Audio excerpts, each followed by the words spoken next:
Сәлем достар, сіздермен бүгін біз Алия, Мерей және біздің жаңа видеоға, жаңа челленджге қош келдіңіздер. Бүгінгі біздің челленджіміз бір қызықты болайын деп тұр. Біз бүгін әлі екеуміз фигуралар бойынша тамақтанатын боламыз.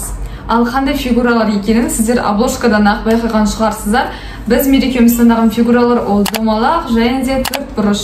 Қазір әлі екеуміз бірінші бөліп алатын боламыз, кім қандай фигура таңдайтынын, және де сол арқылы магазинге барып, сол заттарды алатын боламыз. Ал давайте қазір бірінші таңдап алайық. Біз қазір Сулейфа арқылы таңдайтын боламыз. Давай кеттік. Сулейфа.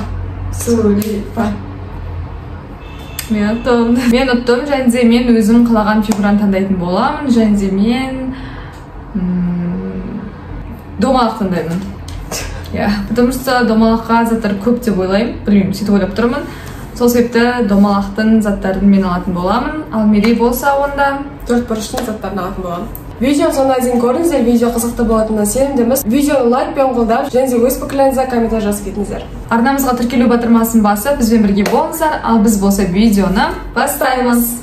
Қазір біз Мерей екеуміз екі бөлек осындай алып алдық, және де Мерей екеуміз бөлініп жүріп, мен домалақ заттарды, ал Мерей болса төртбұрыш заттарды алатын болады. Бізде бұл челлендж фигура бойынша болғандықтан, Мерей екеуміз енді бөлініп, тез арада 10 минуттай уақытта алып үлгеру керекпіз. Кімде көп зат жинайды, сол ұтады. Негізі бүгінгі челленджде Алияның шансы көбірек, потому что заттардың көбісі домалақ пішінде болады. Ал қазір енді мен төртбұрыш заттарды тауып көретін боламын. Короче, ең бірінші тапқан затым ол бізде осындай туық. Вот, формасын қараңыздар, туықтардың. Сол себептен осыны алатын боламыз. Ал достар, кеттік. Қазір мен аралап жүрмін. Домалақ заттарды іздеп, негізі дөңгелек, домалақ, короче, сол заттарға көп сияқты. Мысалы, құрт қараңыздар. Мына құрттардың барлығы домалақ. Сондықтан да қазір осы құрттардың біреуін алатын боламын. Осындай құрттан алайық. Бұл бізде көріп тұрғандарыңыздай домалақ. Келесі менің затым ол бізде осындай бір яшкиналарға келдім. Қараңыздар, бұл жақта бізде вафлилері осындай төртбұрыш размерді, және де осыны алғым келіп тұр. Мен осындай йогурттар алғым келіп тұр, немесе сырок, бірақтан фигураларда қарап тұрмын да, болмайтын сияқты, я. Мына төртбұрышқа жата ма, или қандай фигураға жатады өзі? Бірақ болмайды. Сондықтан да ары қарай жүреміз. Мен қазір осындай йогурттар тұратын жерге келдім. Және де қараңыздар, мына жақта бізде, короче, осындай бір йогурттар бар. Төбесінен қарасаң, менің пішініме жатады, төртбұрышқа, ал негізі астынан білмеймін енді. Білмей тұрмын, алуға бола ма, болмай ма. Но мына жақта вот негізі болатын сияқты мен ойша. Қараңыздар, төртбұрыш болып тұр. Алайын болмай ма, достар? Как вы думаете, жата ма, жатпай ма? Короче, жатады деп ойлаймын. Сол себептен осыны ала саламын енді. И все. Қазір мен негізі өте қатты сырок алғым келіп отыр, бірақ сыроктың ондай ішінділері жоқ секілді. Мына жақта блинчики бар екен, домалақ, негізі алсам болады. Мынандайлар бар екен, бірақ мынандай жегім келіп тұрған жоқ. Сондықтан да өзімнен жегім келеді, соны алғым келіп тұр мен негізі. Қарап көрейік мына тәттілерден. Қараңыздар, чуданың размері осындай төртбұрыш. Сол себептен қазір осыны алғым келіп тұр. Давайте осы вкусмен ала берейік. Заттарым осылай болып жатыр. Сіздер челленджді дұрыс жасап жатырмын ба, соны жазып кетіңіздер, короче. Мына жақта өте аз заттар төртбұрышқа размеріне. Сол себептен енді налар болады деп ойлаймын. И вот, қазір тағы да айналып жүрмін. Мен қазір кофелерді алуға келдім. Короче, мынандай бір кофені алғым келіп тұр, бірақтан размерлері болмайды екен. Но қараңыздар, прям күшті сияқты. Но мына жақта осындай да кофе бар екен. Карамельдермен. Сол себептен осыны аламыз, потому что бұның размері келеді енді маған. Қараңыздар, мұнда домалақ заттарға бізде мынандай печеньелер бар екен. Домалақ осындай. Бірақ мен күшті нәрсе таптым. Ол бізде чокопай. Қараңыздар, мынандай мини боксын алсам, мини коробкасын. Ішінде 4 штук бар екен. И бұл прям круглый, сондықтан да бізге алуға болады. Картинкамызға саламыз. Менікі тек қана тәттілер болып жатыр. Себебі көбісі тәттілерден осындай формада жасайды екен. Қазір осындай киткатты тауып алдым. Осын тоже алғым келіп тұр. Тәттіден тағы да круглый зат, ол бізде әрине де Орео. Мен осындай Орео алатын шығармын. Потому что домалақ и біздің челленджге менің фигурама тура сай келеді. Сол себепті алайық.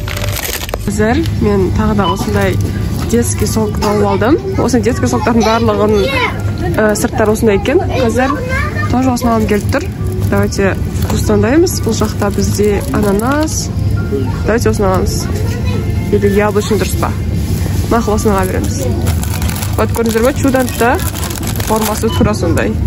Шоколадтар тек қана 4 бұрыш болмайды, сондықтан да осындай Альбениден домалақ шоколадын тауып алдым. Бұл бізде, короче, печенье. Осыны аламыз, потому что тура болып тұр. Жүріп, короче, мындай хлебцы көріп қалдым. Мұнан енді әлі алмаса білмеймін. Осыны алатын шығар, скорее всего, потому что қараңыздар, мына жақта да домалақ, мына жақта да, короче, круглый. Короче, 4 бұрыш размерінде жоқ, сол себептен мен енді кеттім.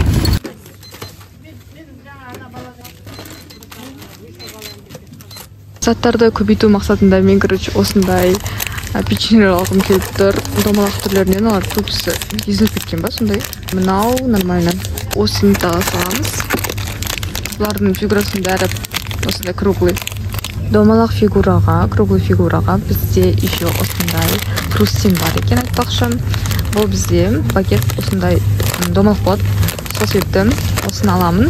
Мына жақта әртүрлі вкусынан бар. Мен краб түрінен алатын шығарым. Скорее всего, я осыны ала беремін.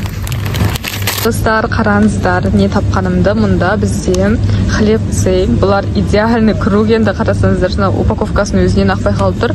Қазір осы үлкеннен алатын боламын. Осыны саламыз. И менде уже бір шама заттары бар. Мен дейтін круглый заттардың барлығын алдым өзіме. И енді мына жақта ең басты нәрсе су жоқ. Осыларды ішетін бірге. Мен еще, короче, круглый заттарға таппадым да су. Сондықтан да осындай энергетиктерге келіп тұрмын. Менің ойымша мынау круглый затқа жатады. Сіздер қалай ойлайсыздар? Дұрыс па? Или мен айтып тұрғаным қате ма? Комментарияға жазып кетіңіздер. Бұл круглыйға жата ма, жоқ па? Бірақтан фигурасы бойынша былай негізі келетін сияқты. Сондықтан да мен осыны су ретінде аламын. Мінекей біз заттарымызды алдық. Қазір енді біртіндеп көрсетіп аламыз. Таңертеңіміз бірін заттарымызды көрмеге тырыстық. Бірақтан енді кішкентай бір магазин жүргендіктен кейбір кезде қарап қалдық. Но все-таки барлық заттарды көрмедік деп ойлаймын. Давай мен бастайын. Менде басында таңдағандай домалақ заттар, ал менде болса 4 бұрыш заттар. Қалай ойлайсыздар, кім ұтты бұл челленджді? Алият қазақтың ойынша, сен ойынша? Менің ойынша мен тоже ұттым. Потому что енді домалақ заттар өте көп та, ал менің заттарым өте аз. Ну, не знаю, көреміз. Хлебцы! Білетін осыны сен алатынды, потому что доп домалақ өте аз. Прям идеальный круг. И бұл челленджге, бұл менің фигурама тура келеді. Ал менің затым, бұл бізде яшкиманың батымдері. Ал келесі зат менде ол осындай Орео. Короче, бұл ішінде бізде домалақ печеньелар бар Орео. Сондықтан да бұл тоже мендегі фигураға сай. Короче, мен ауырып жүрмін, сол себептен егер дауысым өзгеріп тұрса, енді осындай болып тұрады. Потому что мен қазір ауырып жүрмін, потом барып нормально болады деп ойлаймын. Келесі менің затым, ол бізде осындай бір кофе со вкусом карамели. Чокопай. Менде наоборот, сырты домалақ емес, бірақ ішіндегі заттың өзі домалақ жейтін, сондықтан да бұның барлығы менің челленджіме сәйкес келеді деп ойлаймын. Келесі менің затым ол тук. Альбени. Осындай шоколад. Менде әлі көп зат бар екен. Келесі менде ол йогурт. Йогуртты, короче, мына жағына қарап қойыңыздар. Мына жағына қараңыздар. Осындай хрустим. Келесі бірде 2 затты көрсете кетейін. Бұл бізде осындай соктар. Екеуінің размері бірдей. Біреуі бізде чудо, біреуі сат деген детский сок. Мен де өзіме су алайын дедім, бірақтан мен енді домалақ затқа су таппайсың ғой, енді домалақ су жоқ. Сондықтан да менің тапқан затымды көрсетейін саған. Ол 1, 2, 3 осындай энергетик горилла. Келесі менің соңғы затым. И әлі бұл соңғы зат болып деп ойлаймын, потому что если сол зат болса, одан мен ұтылдым деген сөз. Менің соңғы затым ол KitKat. Бұл бізде осындай 4 бұрыш размерді, конечно же. И все. Басқа менен зат жоқ, достар. Ол осындай 2 зат бірден көрсетуге болады. Значит, менде көп па, или сенде баны 2 зат көрсетіп болмау сұрасу? бұл екеуі де круглый. Бұл екеуін вообще негізі алғым келмеді. Просто затты көбейту үшін, ұту үшін деп па. Короче, сол үшін ғана алдым. Оказывается, менде тағы да бір зат бар екен. Ол бізде құрт. Қараңыздар, қандай ең бірінші осыны алған болатынмын, осы құртты. Енді прям круглый ғой бұл. Так что бұл челленджде мен ұтып тұрмын. Сразу уже білінеді кім ұтып тұрғаны. И мен оталдым достар, бұл челленджде де атылым. Мен барлығын тәтті қылып алғанмын, но маған тамағыма болмайды, қазір қышытып жөтел. Сондай болам, бірақтан бәрібірде. Бұл челленджде мен ұттым тағы да. Енді келесі челленджді күтеміз. Келесі челленджде де ұтуға мен дайынмын десек те болады. Сондықтан да келесі челлендж қандай болсын комментарияға бөлісіп отырыңыздар. Және де келесі челленджде енді Мерей ұтатын шығар деп ойлаймыз. Короче, біздің бірінші ғана заттарымыз. Либо чокопай. Вот, тут пирож. Я прям идеально квадратта. Круглый. Ал Мерейде прям тут пирож. Ал давайте дәмін көреміз.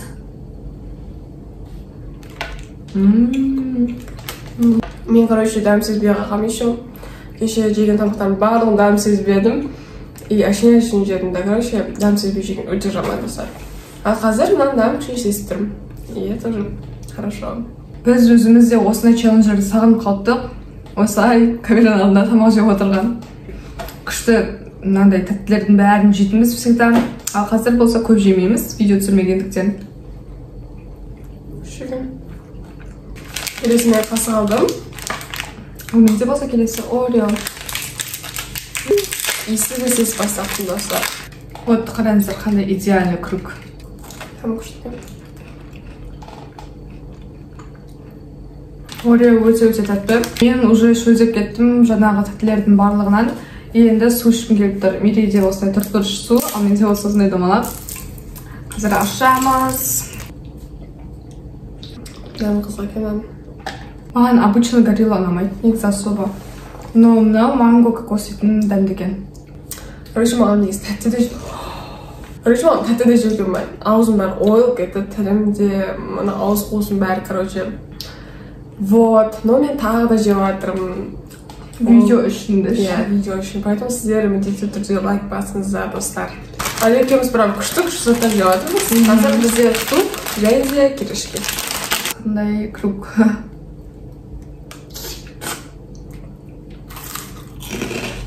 Тура Мерей ауырған алдында мен уже ауырып шыққан болатынмын. Сол үшін менде кішкене даусым өзгеріп тұрған шығар. Жоқ. Иісі күшті келмем. Жөн де күшті. Мен өзімнің алған тәтті бағанағы печеньке алып жегім келіп тұрған жоқ. Сондықтан да сразу осы хлебцеді ашқым келіп тұр. Ал мен өзімнің қалған заттарымды тоже жегім келіп тұрған жоқ. Чудо, басқа не қалды? Чудо қалды, потом кофе қалды. Короче, осы екеуі ғана қалыпты, екеуін жегім келіп тұрған жоқ. Поэтому сразу киткат бізде. Ма киткатты жемейлі, бір жылдай болып ше. Сен қана снекерс жейді. Потому что киткатты қазір көп жерде сатпайды. Бірақ я шүрейді. Вот, мында квадратный. Ма иісінде сағым қаттым. Мен киткатты прям жақсы көретін. Мен любимый шоколад. Но қазір көп болып жемеген үшін менде. Шоколад просто өте қалында.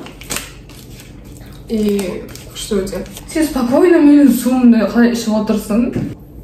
Жекті. Аңғарыңыздар болмақ. Қараңыздар қандай идеальный круг.